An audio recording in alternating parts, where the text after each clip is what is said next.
Manchester United berhasil membantai Barnsley di Old Trafford dengan skor 7-0. Pertandingan yang sangat mendominasi oleh Manchester United. Kita tahu sendiri 7-0, gol dicetak oleh Marcus Rashford 2 gol, kemudian ada Garnacho 2 gol dengan assist 2 gol. Kemudian ada penalti oleh Anthony dan yang terakhir 2 gol selanjutnya diciptakan oleh Eriksen.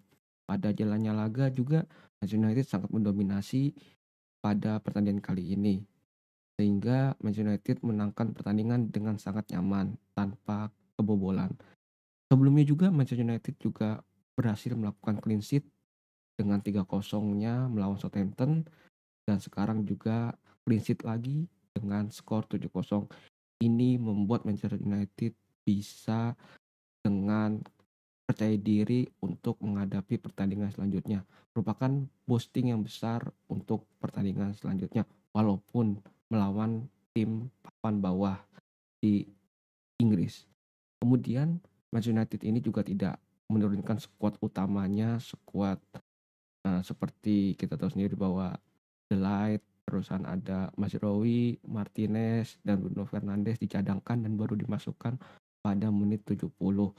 Tetapi tidak lupa juga bahwa Manchester United juga ini memiliki pemain-pemain yang potensial seperti Garnacho, kemudian Anthony juga di sisi penyerangan, kemudian ada Marcus Rashford sebagai striker, kemudian di belakang ada pemain berbakat Toby yang menggantikan sisi kiri dari Luke Shaw, kemudian juga ada di gelandang kita tahu sendiri bahwa Casemiro, Eriksen juga berperan penting dalam menciptakan kreativitas di lini tengah dari Manchester United. Kemudian yang kita harus sorot yaitu Anthony. Anthony walaupun kita tahu sendiri bahwa Anthony membobol gawang Barnsley melalui titik putih atau penalti kita tahu sendiri.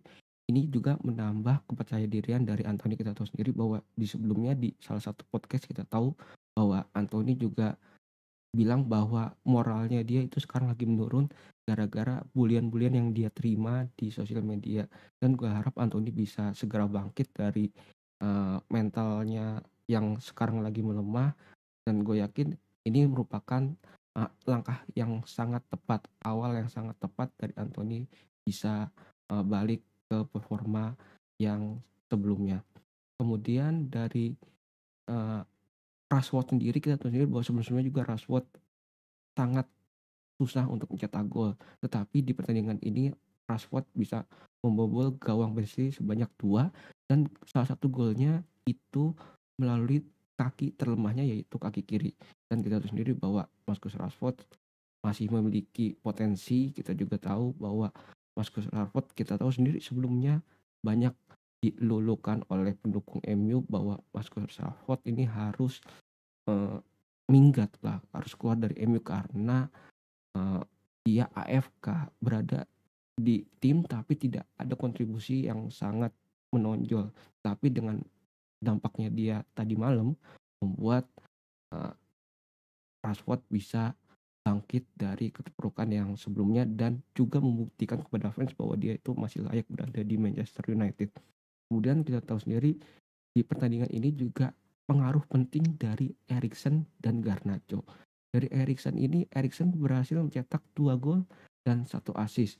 Dan di gelandang dia berhasil membuat kreativitas gelandang menjadi hidup, dan dia mempunyai akurasi umpan yang sangat bagus yaitu sebanyak 96% menurut data statistik. Dan kita tahu sendiri bahwa 2 gol dan 2 assist dari Garnacho membuatnya diakui menjadi man of the match bagi gue ya. Tetapi secara resmi kita tahu sendiri secara resmi bahwa man of the match dikasih kepada Marcus Rashford. Bagi gue itu ya bebas, terserah siapa aja yang jadi man of the match. Tetapi kita tahu sendiri bahwa dengan adanya gol yang banyak ini menandakan bahwa tim ini nggak bermain individu walaupun melawan tim kecil. Tim ini bermain sebagai tim walaupun lawan tim kecil. Karena kita tahu sendiri bahwa ketika tim besar melawan tim kecil itu seringkali mengandalkan individu. Contohnya kita tahu sendiri bahwa dari menit awal Anthony bermain sebagai tim dari menit pertama sampai menit 70. Ketika menit 70 ke atas, Anthony itu udah mulai kumat bagi kata gua.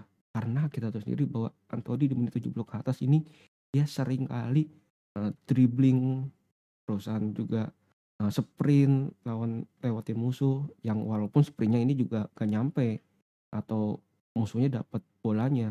Dan menurut gue ini Anthony haruslah dikurang-kurangin. Kita tahu sendiri bahwa, Manchester United ini harus bermain sebagai tim karena MU yang bermain sebagai individu ini kurang cocok.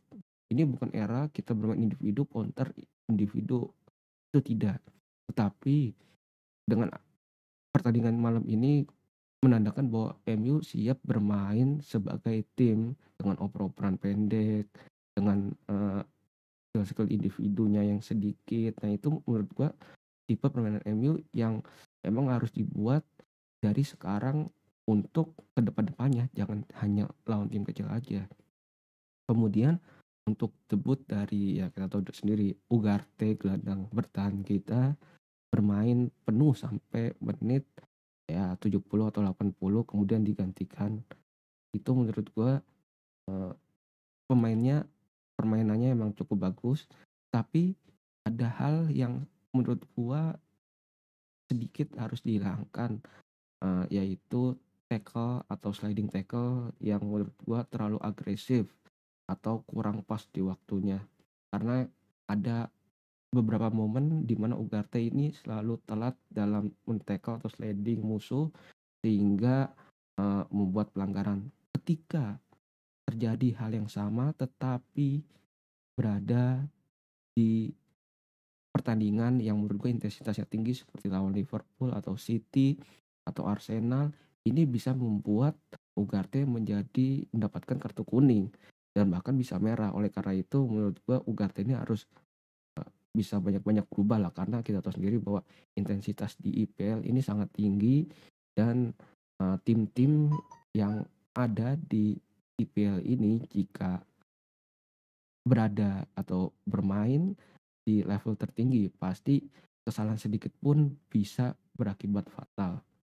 Tetapi Ugarte masih bisa, eee, melakukan perubahan-perubahan yang menurut gue emang bisa.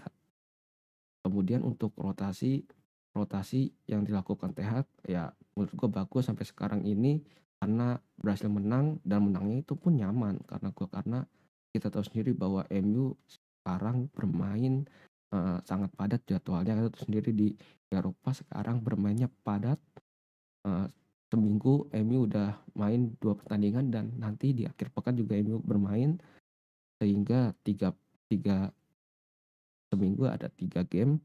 Kemudian untuk, Ten Hag juga merotasi pemainnya emang sangat baik, tetapi yang gue sayangkan yaitu ketika kita tahu lawan Carabao Cup kita bisa menang lah, itu kan ibaratkan auto menang kan. Kenapa Ten Hag selalu memasang Johnny Evans? Karena kita tahu sendiri bahwa di Piala Carabao Cup atau Piala FA Cup ada ronde-ronde yang awal ini merupakan ajang pembuktian bagi pemain muda Manchester United. Kita tahu sendiri bahwa ya emang di pertandingan ini ada Toby yang bermain menggantikan posisinya Luke Shaw, tetapi kita tahu sendiri bahwa Toby ini hanya sendiri dan emang Toby mempunyai potensi, tetapi untuk pemain bertahan atau CB kita tahu sendiri, Johnny Evans ini emang tidak tergantikan. Kita tahu sendiri kita punya Leny Yoro, saat Leny Yoro cedera diganti Evans, tapi ketika Evans entar pensiun kita harus, memilih siapa? Kita harus beli pemain back lagi kah? Menurut gue nggak mungkin. Oleh karena itu, ETH harus bisa mengambil atau melihatlah potensi-potensi yang ada di akademi pada posisi back.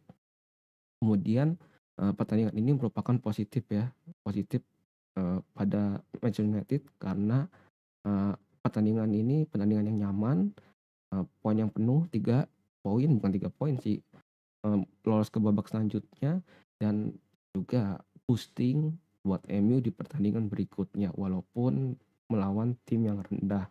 Nah, bilang ini impresif Manchester United juga cetak 7 gol, ya MU harus merayakan, eee, pertandingan ini, merayakan yang merayakan kecil-kecil aja bahwa kita telah menang, kita telah melakukan pertandingan yang bagus, dominan, permainannya apik, tidak monoton. walaupun lawan tim kecil kita bisa mendominasi. Sebegininya menurut gue ini adalah eee, improve lah dari ETH atas permainan Manchester United. Oke, ini adalah review pertandingan antara Manchester United melawan Barnsley pada lanjutan Piala Carabao Cup. Sampai ketemu di video selanjutnya, di pembahasan MU selanjutnya. Bye.